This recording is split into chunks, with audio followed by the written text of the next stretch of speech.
Elementary music teacher friend, you love what you do, but you might feel unappreciated and, in fact, unseen some days. You may even feel like you're on a music teacher island and just want to connect with other music teachers who can relate to both your struggles and wins when it comes to teaching elementary music. I get you and understand completely the feelings you're having. That's why each and every week, the Elementary Music Teacher Podcast will provide you with solo and guest episodes that will help you realize you're not alone in your music teaching journey. Throughout each episode, my goal is for you to be able to walk away with actionable steps and ideas to help you feel like you're ready to take on the new week with whatever challenges may be thrown your way. Hi, I'm your host, Jessica Peresta, and I'm so glad you're here.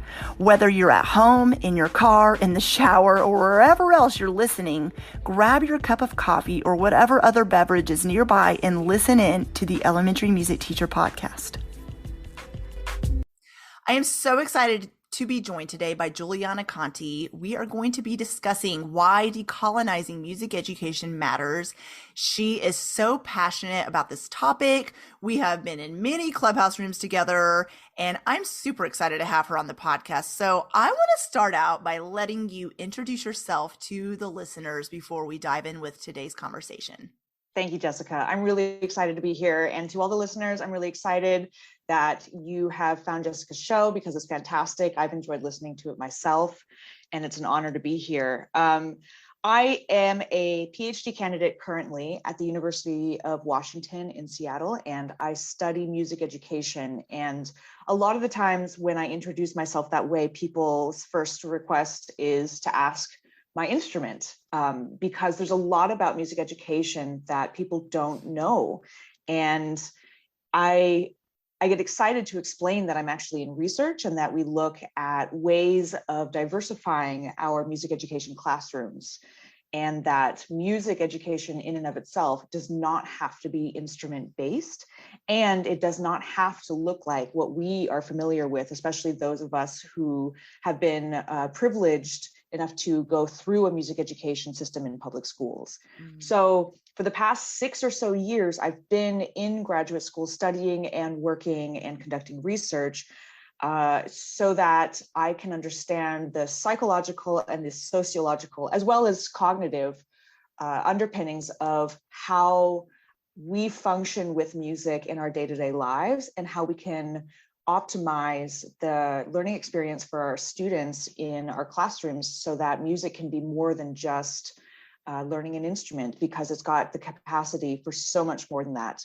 And I know this because I did teach elementary music education for about 5 years before going back to grad school. So I was able to write my own curriculum around world music, and I found that my students were so enthralled in learning about other people and learning about other cultures in a way that didn't perpetuate stereotypes or other ways of thinking about others as different and other in that negative capacity, but instead looking at the uniquenesses that we've got between us and things that we share in common across the world. And I found that, the more that I interact with people, the more I see that people believe in the importance of diverse music and that we should be listening to a world of music. And so I'm excited that as my career continues to unfold, I will be working in this capacity somehow moving forward. We could literally just end the episode right there because that was amazing. Like, thanks, we're done. Goodbye. No, but that was so good. Everything you're saying, it's just so true. I love it. And you're right. There's so many misconceptions about music education. And I think a lot of it is just not knowing. I feel like that with elementary music in general, because I think back to, and I'm sure you can as well, my elementary music experience as a kid is way different than you find in an elementary music classroom today. Totally. There weren't, it just does not look the same at all. There was a lot of sitting and singing from a book, not a lot of moving around, not a lot of engaging and learning about music from other cultures. It was just, you come in, you sing a few songs around the piano, and you leave. Not that there's anything wrong with that, but I remember, like, when I became a teacher, knowing that is not the approach I wanted to take. It shouldn't just be about memorizing songs by rote, or like you said, It's not just about the instruments. It's about experiencing music and diversifying what you're teaching your students, which is so important. So let's go there. When we talk about diversity in music education, I have talked to, and I know you have too, so many music teachers who feel kind of stuck in a way with, not that they don't have good intentions, but it's, I don't know if I'm doing this right, or I want to do this. I want to bring more diversity into my classroom, but I'm afraid of doing it wrong. So what advice do you have around that for teachers That's listening? A fabulous question. I did a study on this topic. I did a grounded theory study, and I interviewed 13 teachers from different elementary classrooms across the country, and from both inside the general elementary classroom as well as the music classroom. And I wanted to know about their experience with culturally diverse music education. And for general elementary teachers, that's a whole other podcast that I would love to do someday, about the comfort of bringing in, or lack thereof, of bringing in music when teachers are not trained musically or have the certificate to teach music. And for music teachers, there's a lot of apprehension, I found, because of fear. And fear was the most common trait across teachers who did know the importance of culturally diverse music, but didn't feel like they had the background or training to be able to do it justice. And a lot of them instead chose the safe path, which is that you just don't. You follow the book that you're given by the district, and whoever wrote those books must know what they're doing because they're published, they're handed to you, and that's what your students are going to get. And fair enough, because if we're not trained within our teacher preparation programs to be able to manage culturally diverse music, then we have to go the extra 100 miles to decentralize ourselves from the curriculum and then find where our place is again. And I would say that that's really the first step, is you just have to get over yourself. It's not about you. And the two things that are going to get in our way the most are going to be privilege, when we don't understand the experience of cultural dissonance, where you're in a place and you're the only person that doesn't look like everyone else, or the only person that doesn't have the same experiences or the same socioeconomic status or the same access to education or training or whatever it is. And so you have to remove yourself from the conversation initially in order to centralize your students, because it's really about them at the end of the day. Why else do we do what we do, right? Yeah. And then you also have to put that layer of whiteness in there, because as privileged white teachers, and our teaching force, for elementary level is 95% women or something like that, and predominantly white. And so we've got a huge, I would say wall between our student population and our teachers population. And we know through research that by having role models that you can see yourself in, you can envision yourself following paths that you may not otherwise have considered. And so when we are in a classroom and our students don't look like we do, or we don't look like they do, then they may not understand what their own capacity is, because they may not envision themselves being able to do multiple things. And so, the teacher is the facilitator. It's not the God of the classroom. It's not the omniscient being that knows everything and is responsible for teaching them about the world. We really are supposed to bring information in and help students understand their place in the world by exposing them to different people and different ideas and different subject matter. So you first think about your students, who's in your classroom. Then you remove yourself from that equation so that you can remove any defensiveness that you have instinctually. And those are hard. I mean, for me, this took a number of years to be able to master just those first two steps, right? Because I grew up in a neighborhood that was predominantly white. I went through a white orchestra for most of my life. And that's the world I knew. And so when I went to go teach in the classroom and my students didn't care about the music that I was taught growing up, I had to completely re-envision how I was going to teach music and what music even means. So then that means for the third step, you do have to not only remove yourself from the content of the classroom, but you also have to reconsider what the concept of music is. And a great example is that I got my bachelor's in music, plain flat out. However, the program itself was entirely Western based. So the messaging that we put behind our curriculum is what is good music, what is valuable music. And if our students don't recognize what we're bringing in the classroom at all, and we're not making connections to their lives, then it's virtually meaningless, because they aren't going to be able to connect or understand what it is we're trying to show them, especially if we're reinforcing this Western culture of music that's not as relevant to our young kids anymore. And I sound like an old fart. I'm 32, so I'm not, I'm not up there, but I definitely feel like an old fart sometimes, having to say these things out loud, even though I feel like these should be some expectations by now. Yeah. Especially given the past year of COVID, and especially given how the forefront of racism is in our country and around the world. But we have to really think about our own position within the classroom, and our kids grow up receiving and processing and living by these messages. And so, in order to diversify your classroom, you have to rethink what you're teaching. What does music mean? And one of the reasons why diversifying the music classroom matters so much is because we are presenting options. If being an instrumental teacher matters to you, if students learning how to play instruments matters to you, the instrument itself is not the pedestal to which we pray. It is the tool through which we express ourselves and understand others.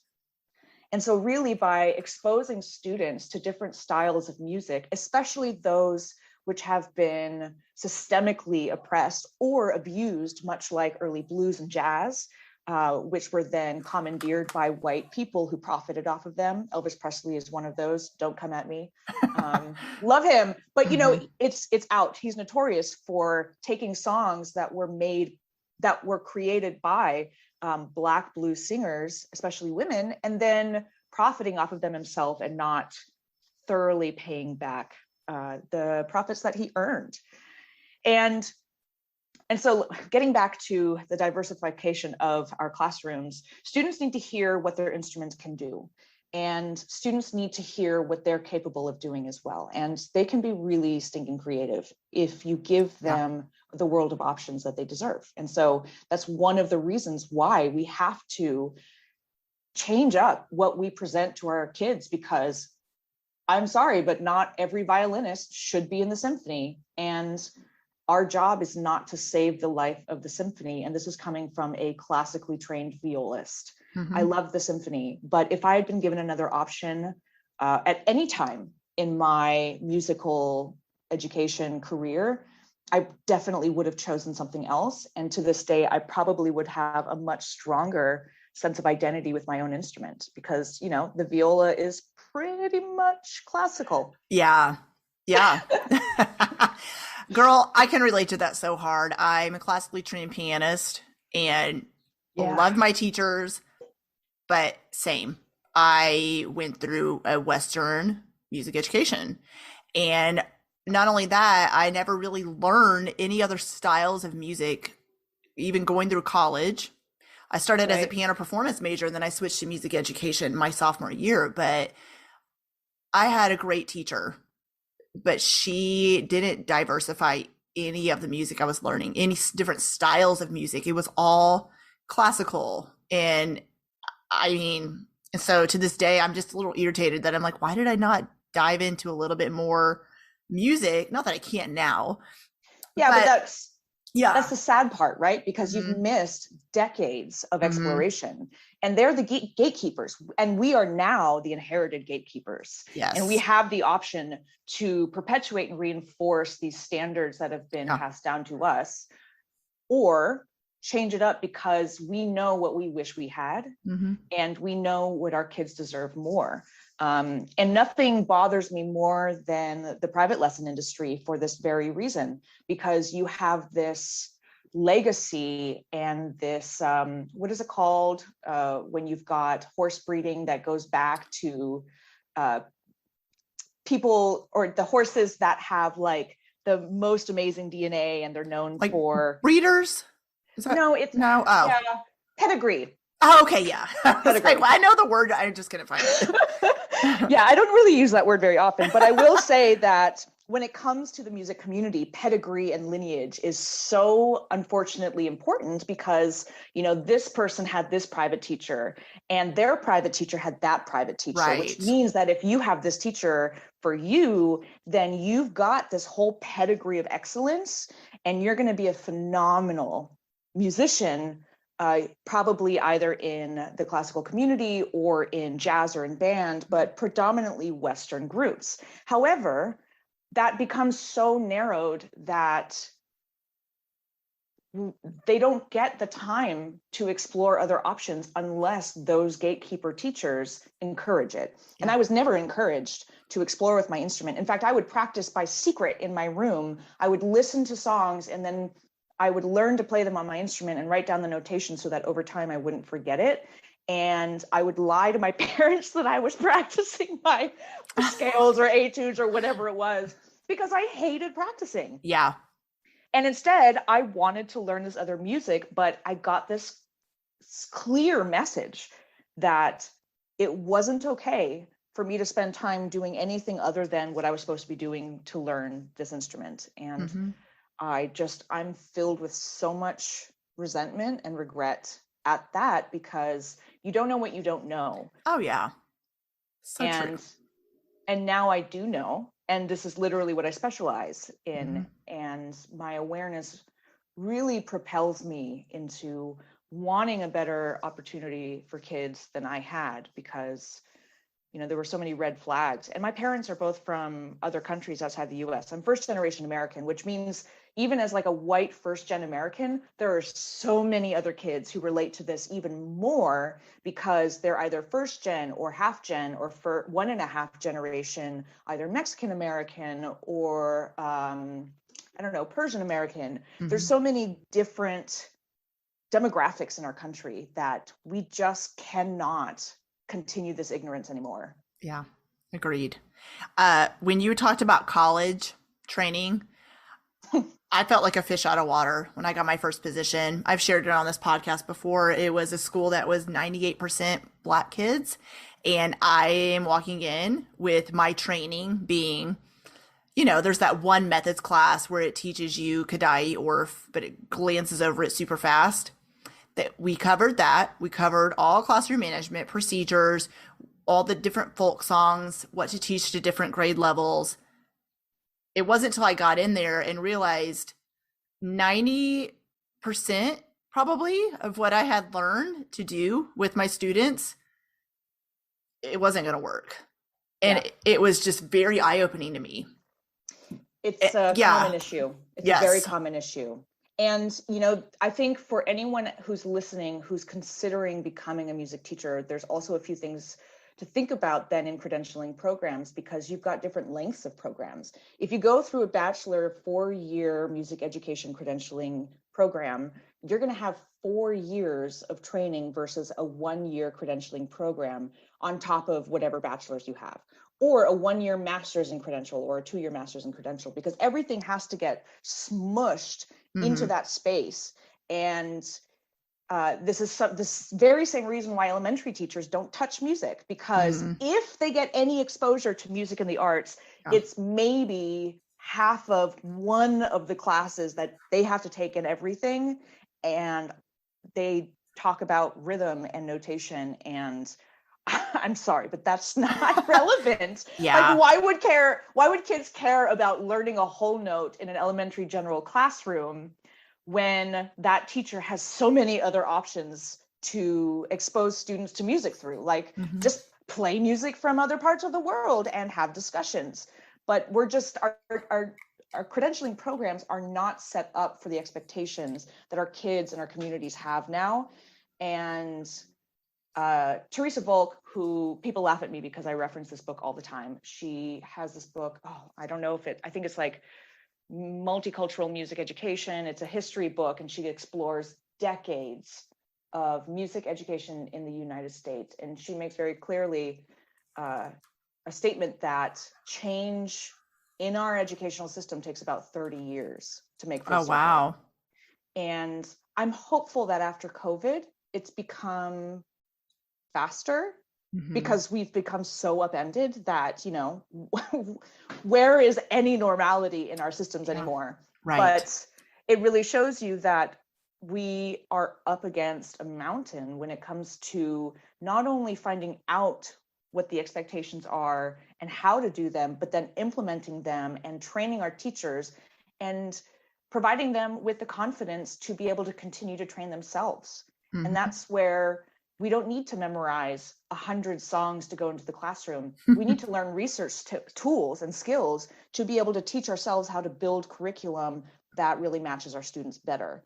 Because that fear factor is merely a lack of experience and information at something that really takes research and practice, which is what we do as musicians anyways. Oh, totally. You mentioned earlier too about being a facilitator in your classroom. And I love that because I'm a huge proponent of that as well, because your students can teach you just as much as you're teaching them. Oh, if and you let they them, better. Because if you're just standing there, just doing direct instruction all the time, but you're never getting feedback. You're never asking a student who's maybe from India, for example, tell me about your culture. Why don't you tell me about the music from your culture, without singling them out and making them feel awkward, of course, but let them bring experience, because they're going to have more to teach about music from their culture than you could. Yeah. So facilitate these conversations. And I think that naturally happens, and kiddos will be comfortable in your classroom having conversations and experiencing different music, but when you start opening those doors for them to do that. So I love that you brought that up, the facilitator, because I know, going back to training, not to harp on that, but it is, a lot of what you learn about being a teacher is the stand up here and instruct, and instruct. I loved it because when people would walk by my classroom, it sounded like utter chaos in there, but it was like organized chaos. Honestly, it was so loud, agree. small group, everything going on. Are you two? Okay, we're going to do partners with this. This is what I want you to do. And you're going to be doing this. And then we're coming back together as a group to do this. And I loved it. You had to walk by my classroom to get to the lunchroom, and the teachers' faces passing by were like, oh, they would run from me. I would walk into their classroom for music and they'd be like, okay, bye. And they would go off somewhere else. And I will say boom whackers were part of that encouragement for them to leave. But it's, it's very true. And that's one of the reasons why we're also so little understood, because the way that we have to teach our subject is interactive in nature, and it's loud, and it requires conversation. It requires music to be played for pure listening purposes. And it requires instruments, and it requires exploration.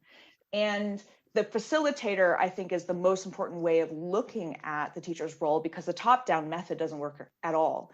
I'm not really convinced that it ever really worked. And if you go to countries that learn by rote and memorization, it's very militaristic, and music is founded on creativity and emotional what's the word I'm thinking of? Emotional expression. That shouldn't have been so difficult. But anyways, when I say top down, what I mean is that the teacher's on top, the kids are on the bottom, and all directions come from the top and order the kids to do whatever they want, or whatever the teacher wants. Whereas a student-centered classroom create space for the students to also make decisions and make requests and process things on their own time. And it really makes the teacher have to listen, watch, pay attention, and find patterns of interest from their students. Because if you're not catering your instruction to your students in any classroom, then you're betraying the very nature of education, which is the teaching of learning. We're not expecting that our kids walk out having memorized everything we teach them. What we're hoping is that they've had a positive enough experience to process and retain some of the information at least, but also to want more. And for music, that matters so much. And we know that as music teachers, because clearly we followed the steps from our own music performance career into teaching. and we see the light that comes through the eyes of our kids that really connect with it. Mm-hmm. But if you only have one or two kids that are connecting, then you also have a big problem. Mm-hmm. And I think this gets to the second reason why diversifying our music education curriculum matters so much. The first one being because students need to know what exists in the world and needs to know that music is not solely what they experience in the classroom. It's not limited to that, but also because students are going through identity formation and exploration their entire education lives, K-12 up to undergrad. And even for me, like as a graduate student, I'm still wondering who I am and what I want in life and like what I'm doing. Oh, yeah. And what kind of music I want to learn more about. And so we know that the most important developmental age is like up to 10 years old. And those are the times where students are really trying to figure out who they are and how they fit into our society. And their brains are picking up so much information and creating so many different neural pathways that bridge different parts of their brain and their understanding of different subjects and the physical and the immaterial in life. So culturally speaking, they're making a lot of sense out of the world at that time, but they're not going to make much sense out of it if they don't connect with it at all. And considering how oppressive our education has been for the past 100 years around issues of race in particular. I mean, we know that we've got textbooks that have lied about the slaves and have called them workers, that have erased entire portions of history. And our teachers have not been trained to have thorough discussions around race in a way that is both productive and healthy and acceptable. And so a lot of these conversations haven't happened. And yet you look at our youngest generation right now, and it's like they've been scratching at the walls for years. And I wish that I'd had those kind of conversations as a kid.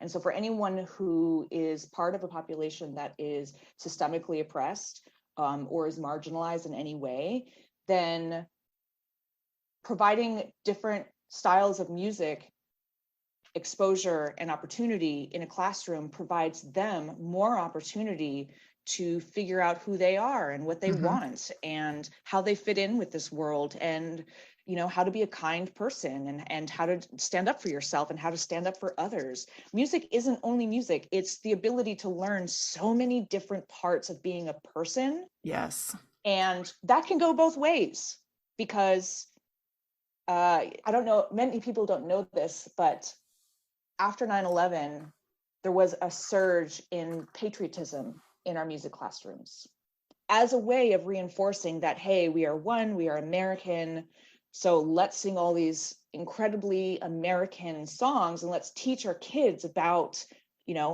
our resilient nature. However, unfortunately, in that same time, what they managed to do was erase a lot of other music in their curriculums, and it perpetuated Islamophobia.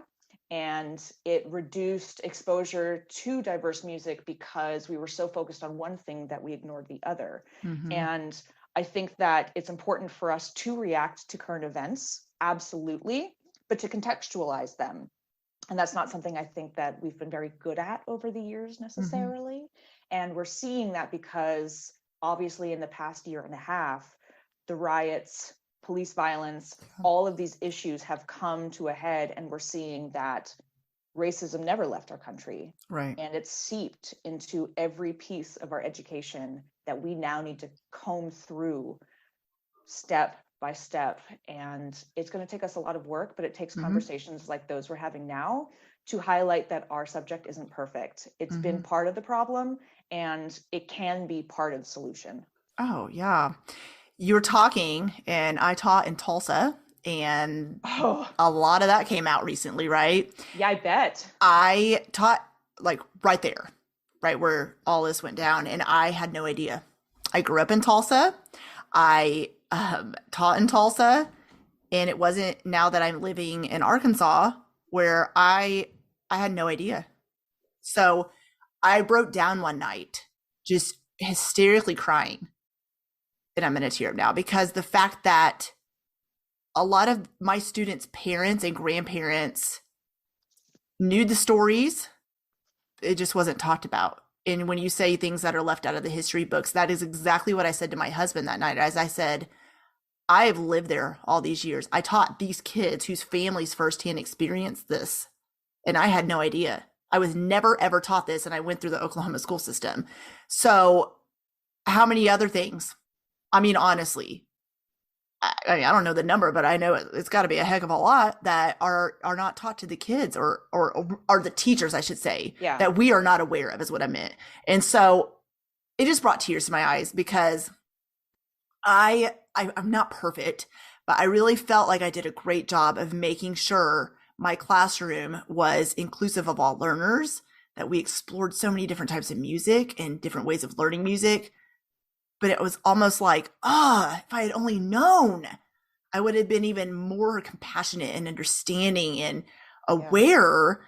But like you said earlier, we don't know what we don't know. And that's just so frustrating, because I'm like, that's my hometown. And how can I not even know? I drove by this street every day. Yeah. And I didn't know. It's crazy. And it takes a lot of vulnerability to be able to talk about that. And, vulnerability is one of the most important qualities of a strong teacher, because we have to be uncomfortable. We have to be vulnerable. We have to be willing to take risks. And, when I talked about those teachers that I interviewed in my study, the biggest factor that I found was that you really just have to be strong enough to know what is good enough. You have to try. Obviously, that's the first step. If you don't try, nothing ventured, nothing gained. Mm-hmm. But if you try, and you're trying to do it good enough where you're looking up information, you're building your curriculum on a regular basis to try to better fit your students, you're acknowledging that maybe you're a first-year teacher, or maybe you just moved and you're in a low-income school that doesn't have the financial resources you're used to, or maybe you just went through your own divorce. I don't know. There's so many reasons for us to get sidetracked enough to not provide the energy that our students deserve. But if you're trying, good enough can be good enough right now. And that's for you and your students and your principal and your community to decide, but you have to be trying. Yeah. And it's not necessarily our fault that we grow up in an area where the concept of history is shrouded in secrecy and is told by the people who want to control what we know. Yeah. And this is not me trying to spout conspiracy theories. Oh, right. No. This is legitimate. Yeah. Our textbook industry is a perfect case of this. If you look at the connections between politicians and textbook companies, and there's all different kinds of trades that go on about what is included in textbooks. And especially if you look at the fact that a lot of textbooks are produced in Texas, then you connect the political landscape of Texas and their unwillingness to accept a lot of the history that this country has done to, people throughout our history. And we have to take these things seriously, because as we've seen, we can't just sit back and think everything's being figured out. Racism is solved. No, we each have our role. And you may not have been able to know, based on your environment and the resources you didn't have access to, that where you grew up was actually the center of a brutal history. However, now that you know that, the way that you teach can change, because you can teach your students to question what they're told. You can teach your students to investigate, and you can teach your students how to find what they love and make it a bigger part of their life. Again, we don't live in a binary system. We can live on a spectrum, and we can be both like the beneficial part of our society, or the part that continues these disruptive patterns for our students. And all of that is in degrees. And it's really up to you how much you throw yourself in and what you're willing to do. Yes. I love you said diversifying the music classroom matters so much because we're exposing kiddos to different options. Yes. So that leads me right into my next question, which is music teachers who want to make their classrooms more equitable for their students.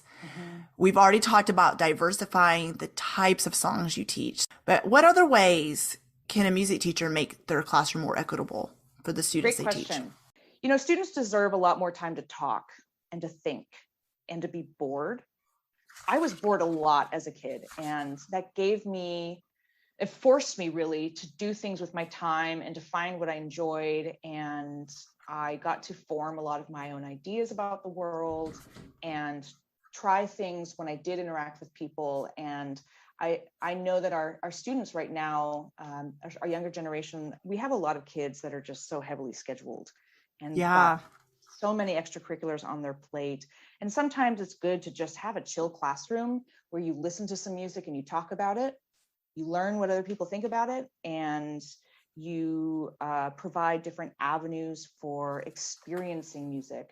Mm-hmm. If you can, go on a field trip. If you can't, bring the field trip to you. There's so much available online for you to be able to put in front of your students. And again, we're talking about student-centered, not top-down. Don't just talk at your students. Give them the chance to experience music differently, which includes dance, and that includes theater, that includes videos from maybe different websites. And I mean, caution with YouTube, obviously, for any teacher that's tried to incorporate YouTube in your classroom. You could have any set of horrors go down between the commercials and, you know, who knows what. But it's also an incredibly powerful tool because you've got people from all over the world that are putting resources out there directly from places where a style of music has existed for thousands of years. And spending a lot of time maybe asking your students what they're interested in and trying to provide different ways of experiencing it through maybe learning a dance together, maybe learning to sing together, maybe doing a trip around the world virtually, maybe journaling about how they feel when they listen to certain music.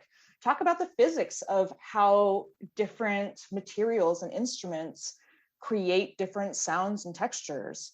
Have people trade instruments and see what the challenge is.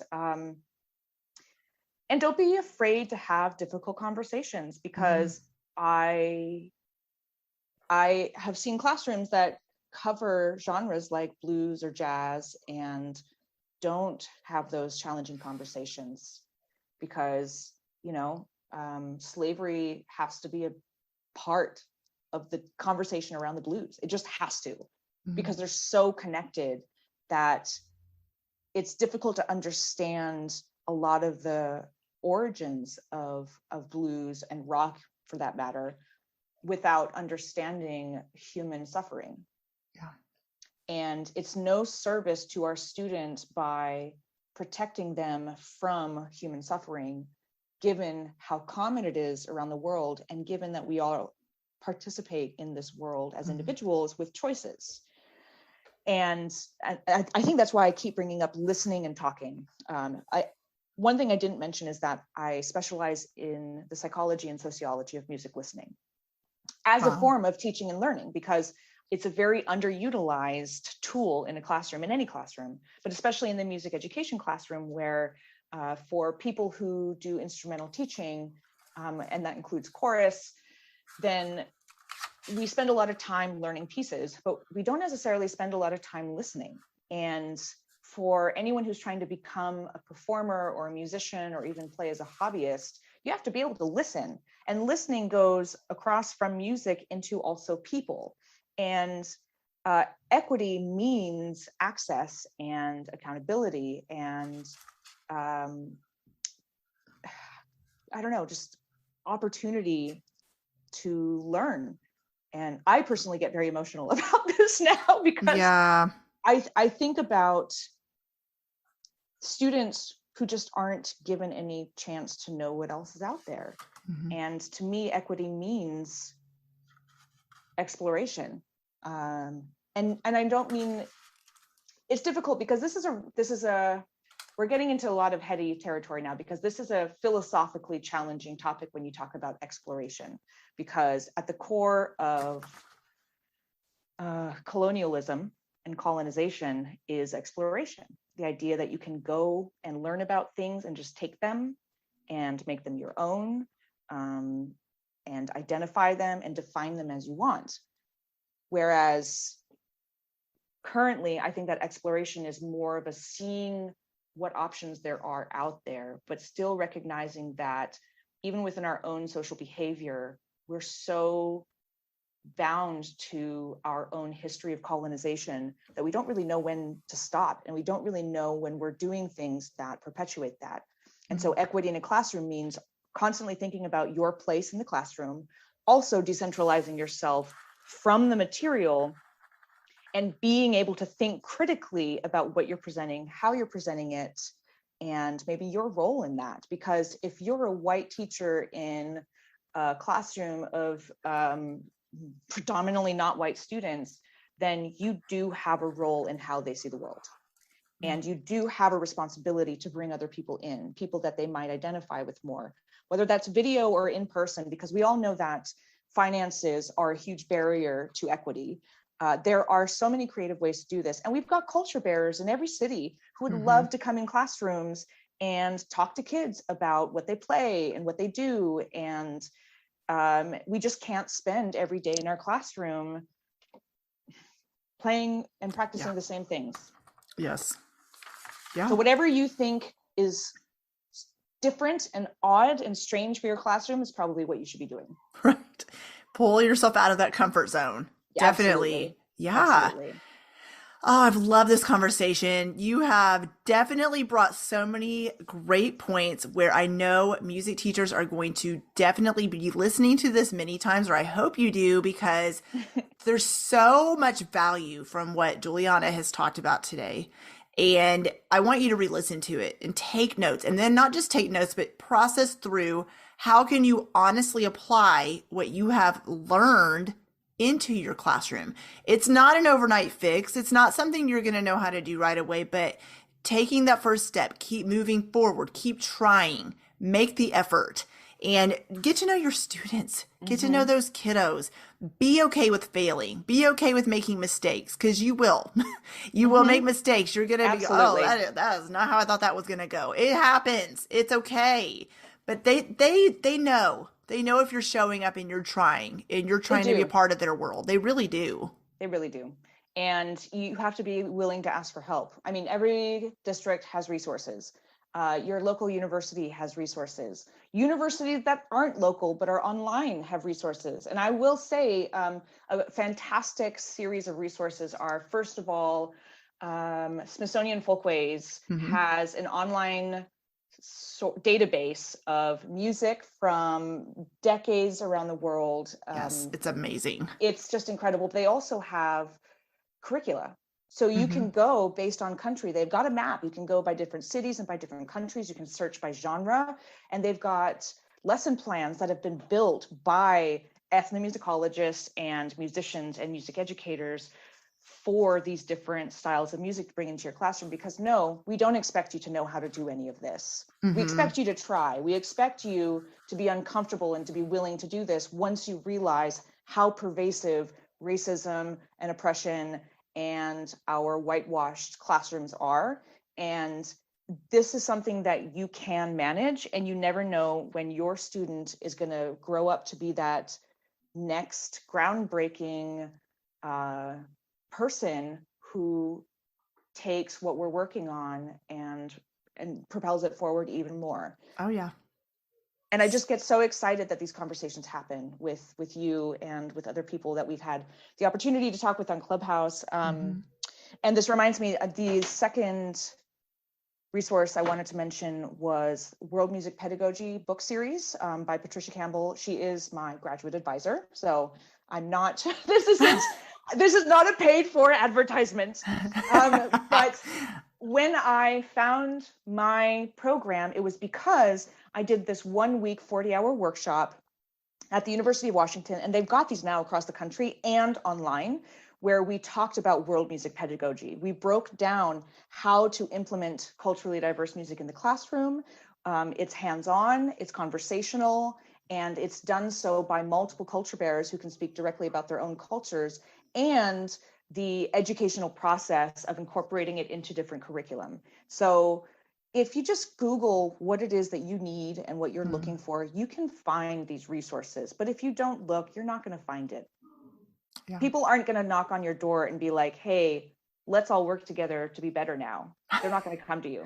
Right. And if your school does come to you, that doesn't mean that the resources that they're providing is even what you personally need in your own learning environment. Yes. Be your own advocate. Oh, I love that. Be your own advocate. That is so good.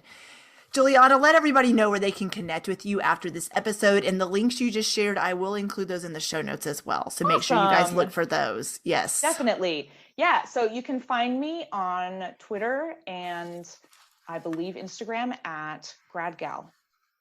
And on Instagram, it's GradGal_me for music education. Awesome. And Clubhouse. Yes, I have not been as active on there as I used to be, but I'm trying to get back on there. It's just one of those you can't do everything things, you know? No. You are a superwoman, but crazy. Everyone has their limits. Oh, yes. Well, thank you so much. This conversation has been pleasure. great. I really appreciate your time and for coming on the podcast, and this has been amazing. So thank you so much. Thank you so much for the opportunity, Jessica. I really appreciate it. Well, hey there. Thank you so much for listening into the Elementary Music Teacher podcast. There is an exclusive Facebook group just for listeners of this podcast and any elementary music teacher called the Elementary Music Teacher Community Facebook group. Come on over and join us there, where we have conversations around the podcast episodes and encourage each other each and every week. And also head to my website, thedomesticmusician.com. I have some free resources there that you can download to help you gain traction in your classroom today, as well as the blog and the membership site and all kinds of other goodies to help you keep going in your music teaching journey. I cannot wait to keep connecting with you and encouraging you and spurring you on in your journey of teaching elementary music. Hang in there, have an amazing week, and I will see you soon.